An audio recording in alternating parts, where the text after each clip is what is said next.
అధికారిక హెచ్చరిక. తొర్రూరు పట్టణ ప్రజలకు పోలీస్ శాఖ వారి విజ్ఞప్తి. తొర్రూరు పట్టణ ప్రజలకు తెలియచేయనిది ఏమనగా, మున్సిపల్ చైర్మన్ మరియు వైస్ చైర్మన్ ఎన్నికల సందర్భంగా 17 ఫిబ్రవరి 2026 నాడు పట్టణమంతా 144 సెక్షన్ అమల్లో ఉంటుంది. అందువల్ల ప్రజలు ఎవరు కూడా 2 లేదా 3 కంటే ఎక్కువగా ఎక్కడైనా గుమికూడరాదని, రోడ్లపై కానీ బహిరంగ ప్రదేశాల్లో కానీ సమావేశాలు నిర్వహించకూడదని పోలీస్ శాఖ గట్టిగా హెచ్చరిస్తోంది.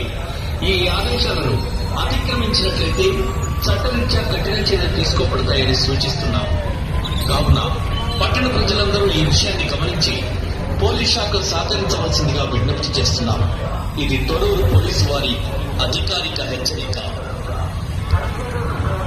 తొర్రూరు పట్టణ ప్రజలకు పోలీస్ శాఖ వారి విజ్ఞప్తి.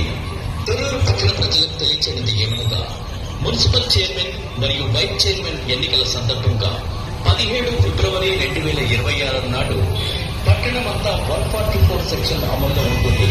అందువల్ల ప్రజలు ఎవరు కూడా 2 లేదా 3 కంటే ఎక్కువగా ఎక్కడైనా గుమికూడరాదని, రోడ్లపై కానీ బహిరంగ ప్రదేశాల్లో కానీ సమావేశాలు నిర్వహించకూడదని పోలీస్ శాఖ గట్టిగా హెచ్చరిస్తోంది.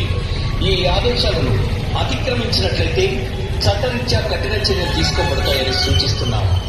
కావున పట్టణ ప్రజలందరూ ఈ విషయాన్ని గమనించి పోలీస్ శాఖ సహకరించవలసిందిగా విజ్ఞప్తి చేస్తున్నాం. ఇది తొర్రూరు పోలీసు వారి అధికారిక హెచ్చరిక. తొర్రూరు పట్టణ ప్రజలకు పోలీస్ శాఖ వారి విజ్ఞప్తి. తొర్రూరు